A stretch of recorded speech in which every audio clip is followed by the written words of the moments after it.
Internet पर आप जो कुछ देखते हैं वो तो इंटरनेट का सिर्फ 1% है। उसके बाकी का हिस्सा तो हम देख ही नहीं पाते और उस हिस्से को कहते हैं डार्क वेब।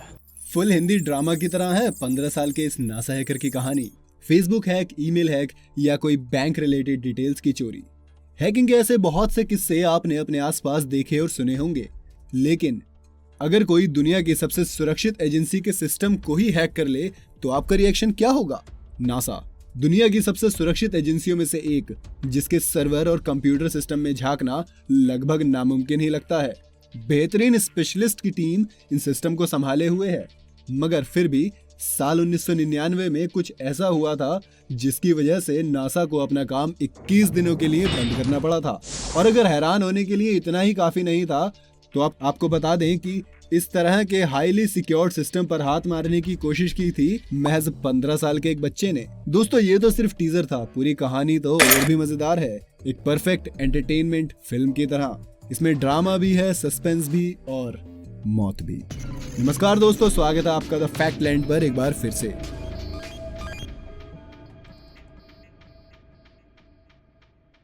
दोस्तों, जिस बच्चे के बारे में हम बात कर रहे हैं उसका नाम है जोनाथन जेम्स। 12 दिसंबर 1983 को अमेरिका में जन्मा जेम्स अपनी ही एक गलती की वजह से अमेरिका सुरक्षा एजेंसियों के हत्थे चढ़ गया और महज 24 साल की छोटी सी उम्र में उसे खुद की ही जान लेने पर मजबूर होना पड़ा। अब जेम्स ने ऐसा क्यों किया, ये समझने के लिए आपको उसकी कहानी को जरा शुरू से सुनना और समझना पड़ेगा। दरअसल ये बात है उस दौर की जब अमेरिका में कंप्यूटर और इंटरनेट का चलन शुरू हुआ था। उस दौरान बहुत से लोग इंटरनेट की ताकत को आजमाने में लगे हुए थे और बच्चे भी इस नई दुनिया की तरफ काफी आकर्षित हो रहे थे। उन्हीं में से एक था जोनाथन जेम्स, जो कि उस वक्त महज 15 साल का था और कंप्यूटर की दुनिया को समझ रहा था। माना जाता है कि इस बच्चे का दिमाग उस दौरान अपनी उम्र के बच्चों के मुकाबले कुछ ज्यादा ही तेज चल रहा था। देखते ही देखते कंप्यूटर को लेकर जेम्स इतना ज्यादा ऑब्सेस्ड हो गया था कि उसके पेरेंट्स को भी उसके इस ऑब्सेशन से डर लगने लगा था। ऐसे में जब उन्होंने जेम्स से कंप्यूटर छीन लिया तो जेम्स घर छोड़कर भाग गया और कंप्यूटर वापस देने की शर्त पर ही घर लौट कर आया। सोर्स कोड, प्रोग्राम और कमांड्स को पढ़ते हुए धीरे धीरे उसका रुझान हैकिंग की ओर भी बढ़ने लगा और कुछ वक्त के बाद उसने हैकिंग को अंजाम देना शुरू कर दिया। इसके लिए उसने अपना एक नाम भी रखा था, कॉमरेड। इस नाम के साथ जेम्स ने हैकिंग की दुनिया में कदम रखा और हैकिंग के लिए प्रोग्राम्स बनाने शुरू कर दिए।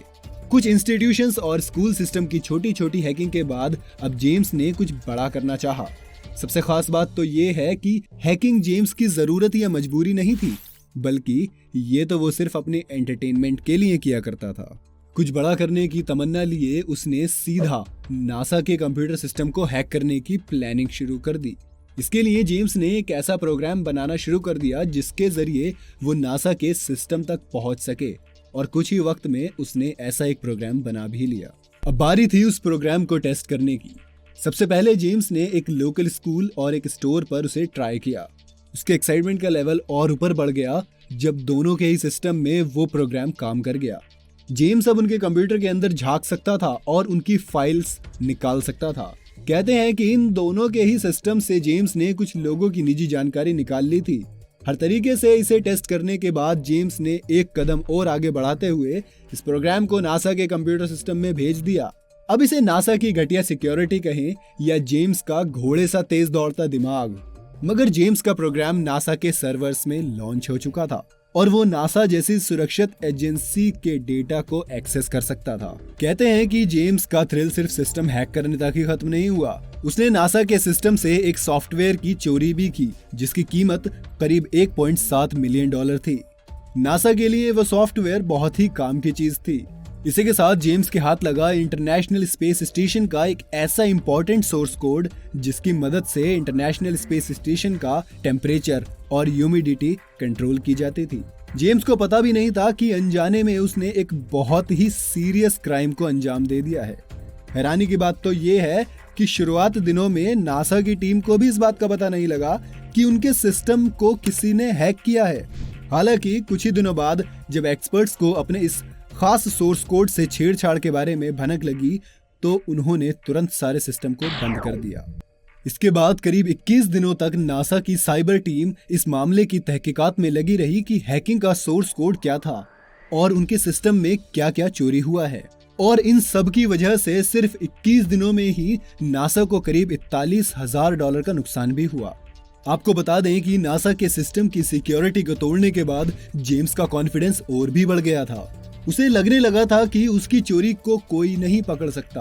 अपनी बेवकूफी से अनजान जेम्स को इस बात का अंदाजा भी नहीं था कि भले ही वो नासा को चकमा देने में कामयाब हो गया हो, मगर वहां बैठे लोग आखिर दुनिया के सबसे बेहतरीन साइबर एक्सपर्ट्स हैं, जो आज नहीं तो कल उसे ढूंढ ही लेंगे। हैकिंग के नशे में चूर जेम्स उसके बाद भी लगातार कई और कंपनियों के सिस्टम को हैक करता रहा। अगस्त और अक्टूबर 1999 में कॉमरेड ने डिफेंस थ्रेट रिडक्शन एजेंसी के कंप्यूटर नेटवर्क को भी हैक कर लिया था और वहां से 10 से भी ज्यादा मिलिट्री कंप्यूटर से कुछ जरूरी ईमेल और एम्प्लॉयज के यूजर नेम्स और पासवर्ड चुरा लिए थे।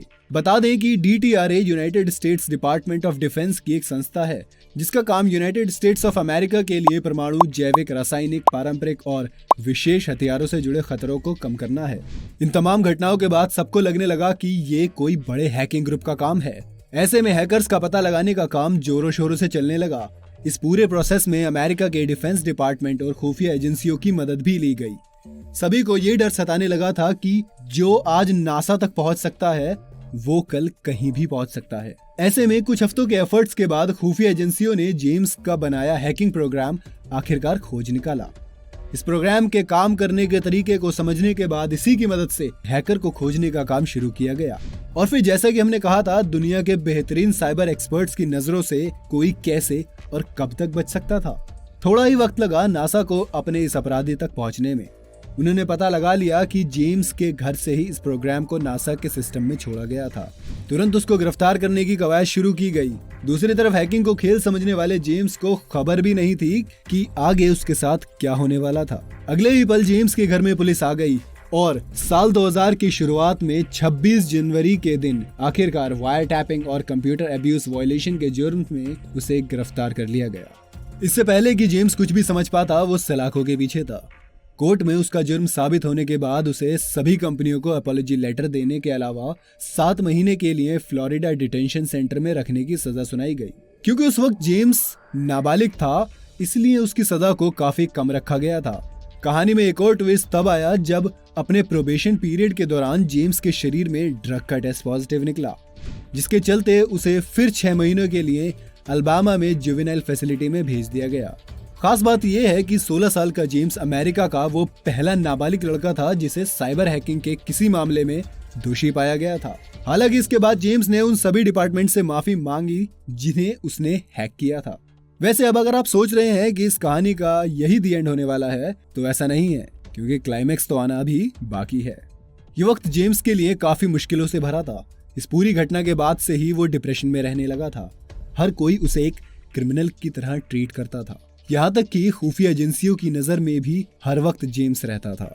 कुछ सालों के बाद अमेरिका में फिर से एक बड़े लेवल की हैकिंग का मामला सामने आया और इस हैकिंग का तरीका ठीक वैसा ही था जैसा जेम्स ने इस्तेमाल किया था।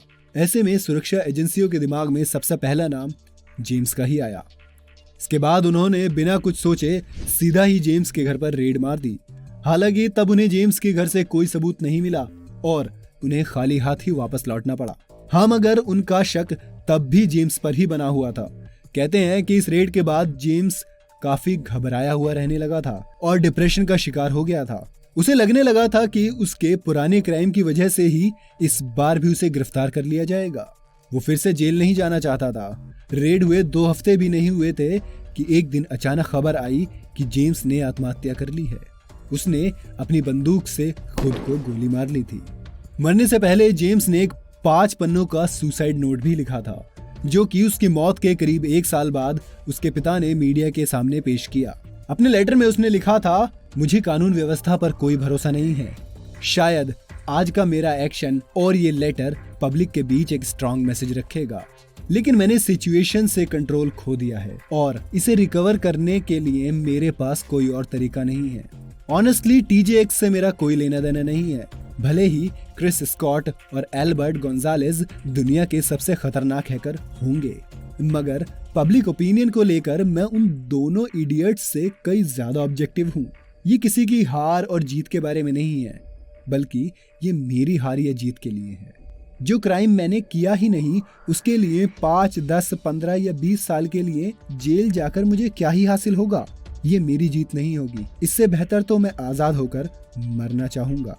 आपको बता दें कि कहानी में जो क्रिस स्कॉट और एल्बर्ट गोंजालेस नाम के इन दो नए किरदारों का नाम आपने सुना है, दरअसल वो ही अमेरिका में हुई दूसरी बड़ी हैकिंग के असली गुनहगार थे और अमेरिका के सबसे खतरनाक हैकर्स में से एक गिने जाते हैं। जेम्स की मौत के बाद जब उस हैकिंग को लेकर नए सिरे से तहकीकात की गई तब उन दोनों हैकर्स की सच्चाई सबके सामने आ गई। तो दोस्तों, ये थी एक यंग मगर बेहद इंटेलिजेंट हैकर की कहानी। ये सच है कि जेम्स ने अनजाने में जो भी कुछ किया वो काफी गलत था, मगर जेम्स की इस कहानी ने सबसे सुरक्षित समझे जाने वाली एजेंसियों की भी पोल खोल दी थी।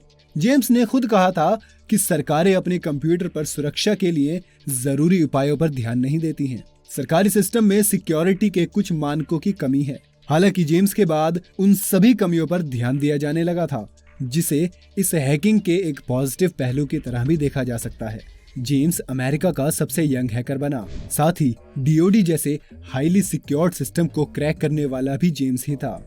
जेम्स के पिता रॉबर्ट जेम्स, जो कि खुद एक प्रोग्रामर थे, उन्होंने एक इंटरव्यू में कहा था कि कभी-कभी उन्हें लगता है कि उनका बेटा कितना बड़ा जीनियस था और कभी वो सोचते हैं कि उन्होंने किस बेवकूफ को जन्म दे दिया था।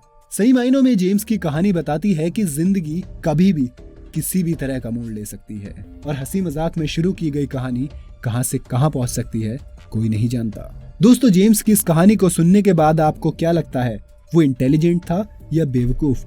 कमेंट करके हमें जरूर बताइएगा। साथ ही अगर आपको ये वीडियो पसंद आया हो तो इसे लाइक और शेयर जरूर करना और हमारे चैनल को अगर अब तक आपने सब्सक्राइब नहीं किया है तो लाल बटन प्रेस करके बेल आइकन दबाइए ताकि हमारे हर लेटेस्ट अपडेट को लगातार आप सबसे पहले देख सकें। शुक्रिया दोस्तों।